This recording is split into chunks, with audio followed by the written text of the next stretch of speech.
Comenzamos la última parte. Ya saben que son tres partes, está todo en el apunte.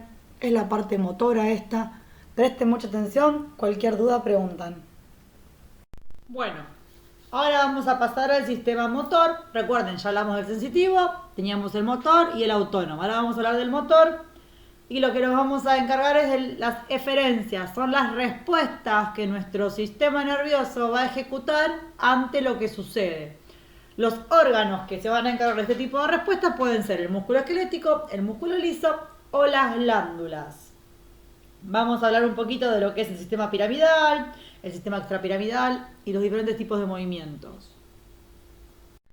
A nivel de función vamos a tener tres tipos de movimiento, de función motora distinta. La función refleja, las funciones inconscientes o automáticas y la función consciente. Bien, nosotros tenemos la función refleja, se va a dar a nivel de la médula espinal. Tenemos movimientos digestivos, sacar la mano si le quemo, la postura que mantenemos para no caernos contra la gravedad. Nosotros no estamos todo el tiempo pensando en que se contraiga el músculo de la espalda para no caer ni para adelante, que se contraigan los músculos de adelante para no caer por atrás. Todo esto es función refleja. A nivel inconsciente tenemos movimientos como son la regulación de la presión arterial, la respiración, el equilibrio, que tienen que ver con estas partes del sistema nervioso central que no son de corteza, no son conscientes. ¿Cómo son? El troncoencéfalo, que lo vimos en la clase pasada, el hipotálamo y el tálamo, que se acuerdan que era parte del encéfalo, y el cerebelo y los ganglios basales. El cerebelo ya hablamos que su función estaba dividido en tres partes, y los ganglios basales, lo vamos a ver más adelante, son ciertos núcleos neuronales que procesan cosas. Bien. Y por último tenemos a nivel cortical la regulación de todo lo que está por debajo, es decir, de todo lo que fuimos nombrando. El pensamiento es la parte más compleja y es consciente. Bueno, repasamos un poquito esto que ya lo fuimos viendo. Me olvidé un tilde. Tenemos las meninges, que era lo que recubría la médula. Recuerden, pía madre, aracnoides y dura madre. Ahí dice día madre, pero es dura madre. Recordemos que la médula tenía esta forma de murciélago. Por la parte posterior ingresaban las aferencias y por la parte anterior salían las eferencias que iban a dar la respuesta. Los cordones es lo que está en el apunte, que nosotros mucho no lo estuvimos viendo. Tenemos acá cordón posterior, cordón lateral y cordón anterior, que cada cordón tiene sectores de axones que suben y que bajan con diferentes información. Bien. En las astas anteriores vamos a tener la parte motora, vamos a tener motoneuronas alfa y motoneuronas gamma, que las vamos a ver un poquito. Vamos a dar dos o tres características. Las motoneuronas alfa son las encargadas de la contracción muscular. Puede ser a nivel rápido o a nivel de mantener el tono. Y las motoneuronas gamma lo que van a sensar es qué tanto recibimos de información. Importante saber que hay motoneuronas alfa y motoneuronas gamma. Bien, y recuerden, la sustancia gris es donde está en el medio y la sustancia blanca son los diferentes cordones. ¿Qué más? Bien.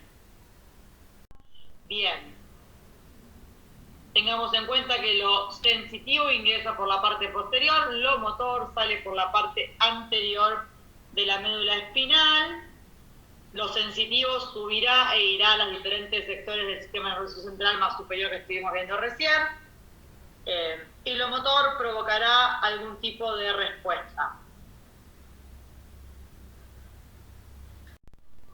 Bueno, acá lo que tenemos es cómo está compuesto un reflejo. ¿Sí? El reflejo es uno de los tipos de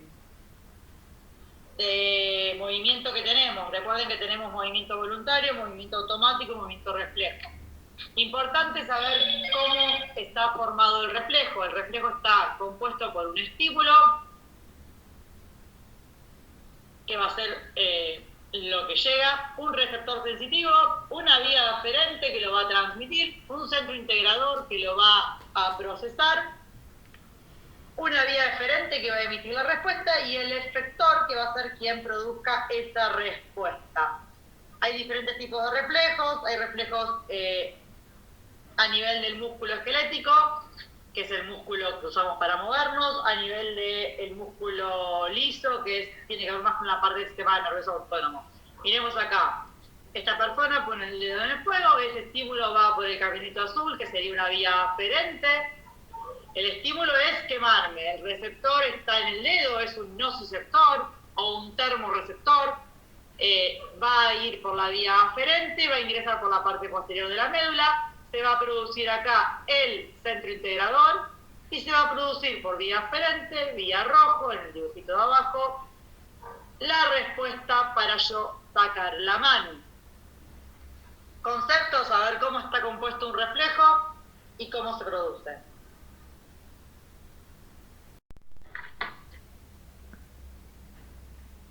Bueno, acá lo que tenemos son reflejos que usamos mucho en la parte motora. Vamos a tener el reflejo miotático o de estiramiento y el reflejo miotático inverso. Bien, no nos vamos a meter mucho en la parte de los usos neuromusculares, el órgano tendinoso de Golgi para evitar que se nos complique. Tenemos que saber cómo se producen y cuál es la respuesta. El reflejo miotático se va a dar ante un estiramiento brusco. La respuesta a este reflejo va a ser una contracción.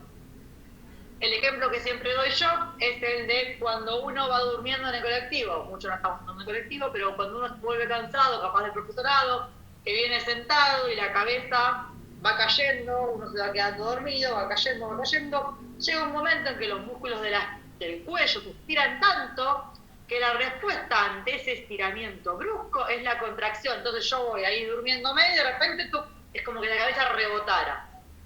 Bien. La forma es exactamente igual. Un estímulo, una vía aferente, un centro integrador y una respuesta que se produce. Los usos neuromusculares están en el vientre muscular y lo que sensan es la longitud de este músculo. Bien.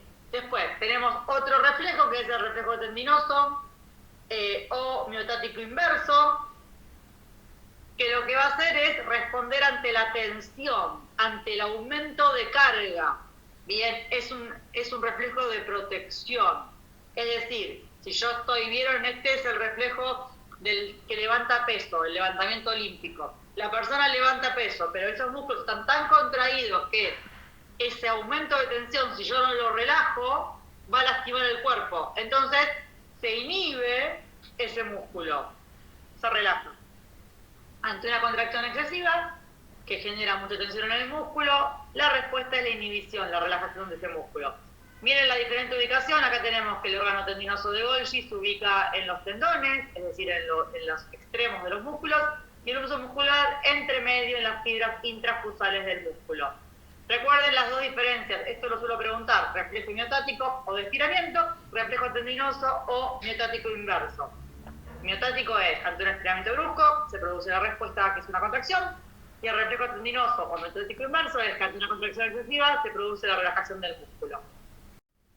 Bien, repetimos un poco lo que ya fuimos viendo, el tronco del encéfalo, recuerden que es parte del sistema nervioso central, las funciones, es una mezcla que está entre la médula y las partes más superiores. Funciones, control de la respiración. En este sector va a haber centros respiratorios, centros cardiovasculares, todo lo que regula es control parcial digestivo, movimientos estereotipados, equilibrio y movimientos oculares. Piensen que todo se va, no es que nuestro sistema tiene un solo lugar específico donde se producen esas funciones. Se van mezclando y varios lugares coordinan lo mismo. Porque si no, ante una mínima lesión nos quedaríamos sin esa función, y no es lo que sucede. Bien, ganglios basales, esto es lo que no habíamos visto, lo habíamos nombrado, son ganglios centrales también, pero no vamos a darle mucha bolilla. Tiene que ver con la parte de los movimientos automáticos, determinan la velocidad de ejecución y controlan la amplitud, para colaborar en lograr un gesto motor óptimo, impecable para nuestro futuro. Es sistema nervioso central. Bueno, corteza motora, esto ya lo hemos visto, tiene que ver con la planificación y el movimiento voluntario. La corteza motora está por delante de la fisura de Rolando, está puesta ahí. Tenemos el área motora, que es el área principal, que es donde van a ser nuestra vía piramidal.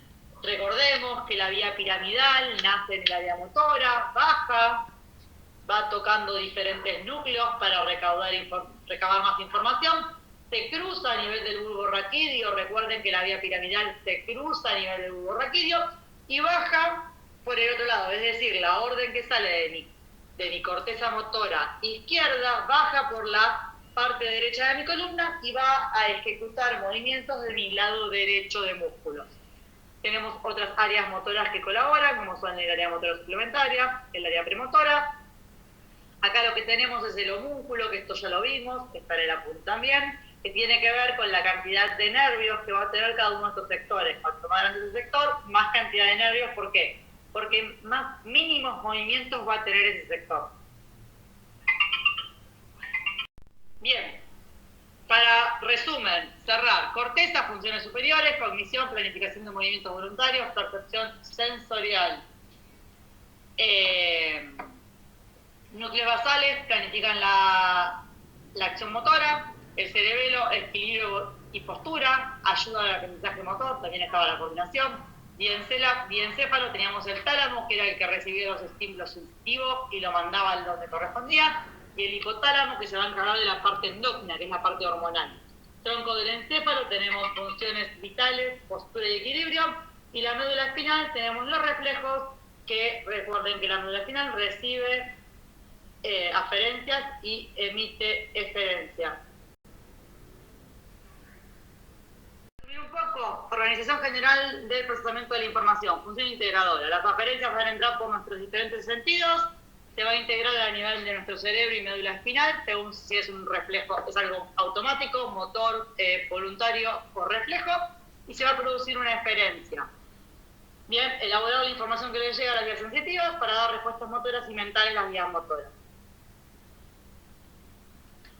Acá tenemos una vía, recuerden, lo sensitivo ingresa por acá, va a la parte posterior de la médula, se procesa, si es necesario que llegue a nivel de corteza, y se emite una respuesta.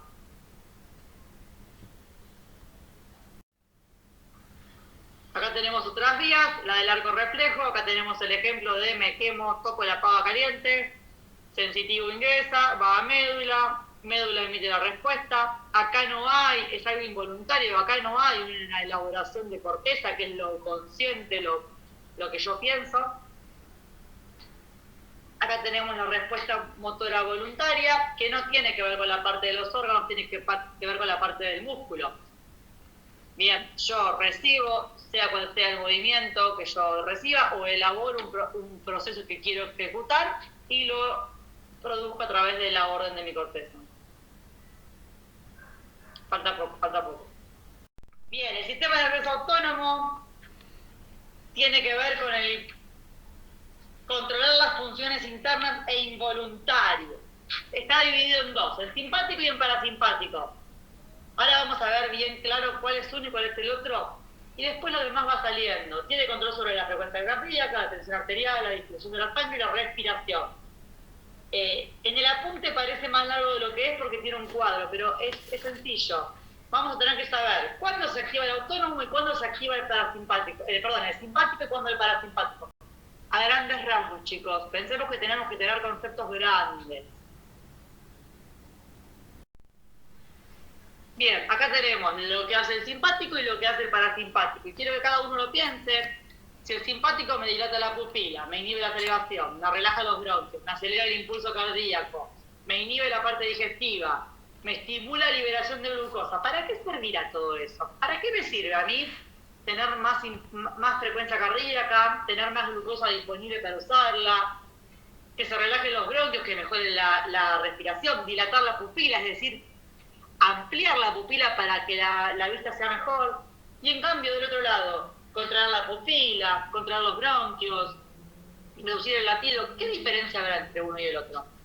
Bueno, cuando uno va a iniciar una carrera, cuando uno tiene que correr, escaparse, funciona el sistema simpático. El parasimpático tiene que ver con la relajación, a grandes rasgos. Bueno, para que ustedes lo lean, El simpático tiene que ver con el sistema de lucha, huida, enfrentar crisis, prepara para la acción. Los efectos importantes en el deportista, pensemos, un deportista, ¿qué va a necesitar un deportista? Y que le lleve mayor sangre a su cuerpo, y para eso que el corazón lo toma más rápido, poder tomar más oxígeno al respirar, perfecto. Que la parte digestiva no funcione, porque ¿para qué? Si yo no me interesa hacer la digestión si tengo que correr. Bueno, todo eso mismo está en esta lista. Frecuencia cardíaca y fuerza de contracción cardíaca aumentan, vasos coronarios se dilatan, los vasos del corazón se dilatan, llega más sangre, más oxígeno, más nutrientes. Vasodilatación en músculos, me interesa que los músculos que van a trabajar reciban mayores nutrientes, aumenta la tensión arterial, mejora la perfusión en músculos y el retorno venoso, broncodilatación que mejora el intercambio de gases, aumento del ritmo metabólico, aumenta la actividad mental para mejorar percepción y concentración, se libera más glucosa como fuente de energía, las funciones no directamente necesarias se hacen más lentas, ejemplo la digestión. Cualquier cosa que no entiendan, la nota, me la preguntan por mail, por WhatsApp. Vamos que esto ya estamos terminando. Bien, parasimpático, lo contrario, es la economía, la conservación de energía y se activa en reposo. Los efectos tienen que ver con la función digestiva, la urinaria y la glandular. ¿Vieron el famoso ejemplo de por qué no voy a correr, no voy a nadar después de comer? Tiene que ver, a ver, nadar en una pileta no pasa nada, pero tiene que ver justamente con esto. Si cuando yo termino de comer, mi organismo va a estar en un proceso parasimpático con toda la sangre en la parte de la función digestiva, va a ser menor la cantidad de energía que llegue a mis miembros para poder nadar. Tiene que ver con eso. Bien, una conclusión, los receptores sensoriales reciben un estímulo, se lo llevan al sistema nervioso central, el sistema nervioso central lo interpreta y determina qué respuesta es la más apropiada. Ese impulso lo transmite por vía eferente el sistema nervioso central y llega a un músculo y ejecuta la respuesta, una eferencia. Médula espinal, involuntario, reflejo sencillo, tronco del encéfalo, cerebelo y encéfalo involuntario, respuesta más compleja. Después viene el cerebro, que es la voluntaria.